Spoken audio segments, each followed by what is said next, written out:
गुटबाजी जब भोपाल में होगी तो निश्चित तौर पर इसका जो असर है दूर-दराज के इलाकों में भी दिखाई देगा। भोपाल से लेकर दूर-दराज के इलाकों तक बहुत ही आसानी से हमको कांग्रेस में ये दिखाई दे दे जाता है। बिंद जो है का गढ़ भी जो है गुटबाजी के कारण काफ़ी दिनों से चर्चा में है और गुटबाजी के कारण ही ये बिंद जो है कांग्रेस के हाथ से पूरी तरह से निकल चुका है। 2018 में अजय सिंह जो बिंद का एक बड़ा चेहरा है, देखिए जो उनके पिता अर्जुन सिंह मुख्यमंत्री रहे, तो 2018 में तो खुद अजय सिंह बिंद से चुनाव हार गए थे। तो आप सोचिए कि उस गढ़ में यदि आप चुनाव हार रहे हैं तो कांग्रेस की क्या स्थिति है। तो बाकी जो दूसरे कांग्रेस के उम्मीदवारों को की क्या स्थिति रही होगी, वो तो जीते ही नहीं है। ये 18 में भी हुआ, 23 में हुआ। 18 में जो दूसरे एक बिंद के नेता हैं कमलेश्वर पटेल, ओबीसी से आते हैं, वो चुनाव जीत गए और 2023 में वो चुनाव हार गए। तो ये भी गुटबाजी के कारण था। ये जो दोनों नेता हैं, इनके जो पिता हैं, अजय सिंह के पिता अर्जुन सिंह और कमलेश्वर पटेल के पिता स्वर्गीय इंद्रजीत सिंह, दोनों जो है अच्छे दोनों के रिश्ते थे। अर्जुन सिंह जी जो है वो इंद्रजीत पटेल का बहुत सम्मान करते थे। वो उनके जो दिग्विजय सिंह का मंत्रिमंडल था उसमें आवास मंत्री और शिक्षा मंत्री भी इंद्रजीत पटेल रहे। लेकिन अजय सिंह और कमलेश्वर पटेल के रिश्ते वैसे नहीं है जो इन दोनों के पिताओं के आपस में थे। इसका जो असर है वो बिंद की राजनीति में लगातार देखने को भी मिलता है। ये दोनों नेता जब अलग-अलग दिशा में चलेंगे तो बाकी जो उनके समर्थक हैं वो भी जाएंगे। कमलेश्वर पटेल ओबीसी चेहरा है, कुर्मी जाति से आते हैं और अजय सिंह वहाँ की ठाकुर राजनीति का प्रतिनिधित्व करते हैं। कमलेश्वर पटेल कार्य समिति के सदस्य हैं। राज्य की राजनीति में वे दिग्विजय सिंह को अपना गॉडफादर मानते हैं। अजय सिंह और दिग्विजय सिंह के कुछ समर्थक एक जैसे ही हैं। वे बुंदेलखंड में भी आपको देखेंगे जो अजय सिंह के साथ हैं, वो दिग्विजय सिंह के साथ भी दिखेंगे। ग्वालियर चंबल में भी जो दिग्विजय सिंह के साथ हैं, वो अजय सिंह के साथ भी दिखेंगे। तो कई बार इन दोनों के जो है ना समर्थक आइडेंटिफाई करना मुश्किल हो जाता है कि कौन किसके साथ है। लेकिन गुटों के भीतर भी बहुत सारे गुट कांग्रेस के भीतर होते हैं। अजय सिंह राज्य की राजनीति में अपना खोया हुआ जनाधार स्थापित करने की कोशिश में लगे हुए हैं।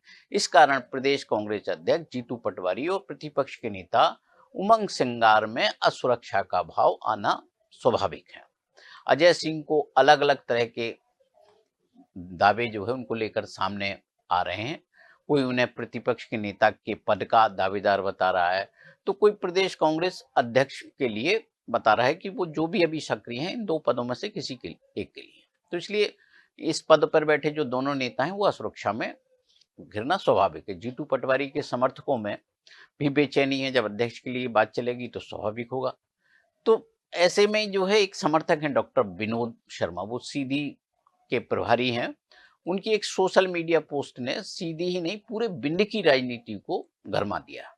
विनोद शर्मा ने अपनी सोशल मीडिया पोस्ट में लिखा कि मध्य प्रदेश कांग्रेस में फिलहाल नेतृत्व परिवर्तन की कोई स्थिति नहीं है और यदि भविष्य में ऐसा कोई अवसर आता भी है तो संगठन की बागडोर किसी सामंती व्यक्ति के हाथ में नहीं जाना चाहिए। और फिर अंत में लिखा, सो जाइए। लोगों की नाराजगी सामने आने के बाद फिर डॉक्टर विनोद शर्मा की एक सफाई भी आई सोशल मीडिया पर। उन्होंने अपनी सफाई में कहा कि सामंती किसी व्यक्ति विशेष के लिए नहीं कहा गया। अब लोग पूछ रहे हैं कि जब कोई व्यक्ति विशेष निशाने पर नहीं तो फिर सामंती शब्द का प्रयोग करना ही क्यों था। अब सामंती यहाँ क्यों, सामंती जब बात होगी तो ठाकुर राजनीति की बात होगी, फिर अजय सिंह से जाकर ये जुड़ जाता है। तो ये सामंती का यहाँ एक संदर्भ है। खैर, यहाँ हम जो सीधी की सियासत का जो चेहरा था वो आपको दिखाया था। दूसरा चेहरा जो सीधी की सियासत में कमलेश्वर पटेल से जाकर जुड़ जाता है। स्थानीय राजनीति के वे भी शिकार हैं। उनके पिता स्वर्गीय इंद्रजीत पटेल की प्रतिमा कपड़े में बंद लंबे समय से खड़ी हुई है। आपको याद होगा कि भोपाल में जैसे अर्जुन सिंह जी की प्रतिमा खड़ी रही, उसको जगह नहीं मिली, ऐसी इंद्रजीत पटेल की सीधी में खड़ी हुई है।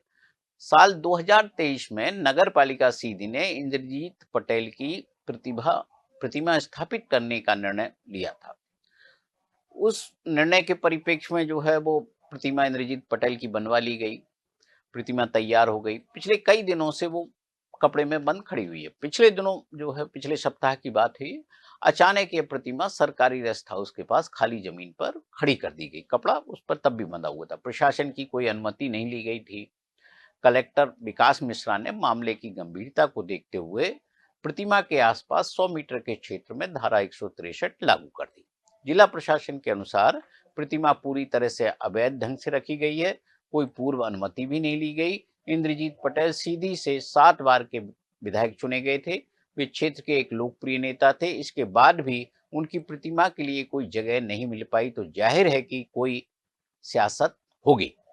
पटेल कुर्मी समाज से हैं, तो जाहिर है इस समाज में नाराजगी होगी और समाज का वोटर पूरे विंध्य प्रदेश में है। पड़ोसी राज्य उत्तर प्रदेश में भी इस वर्ग का वोटर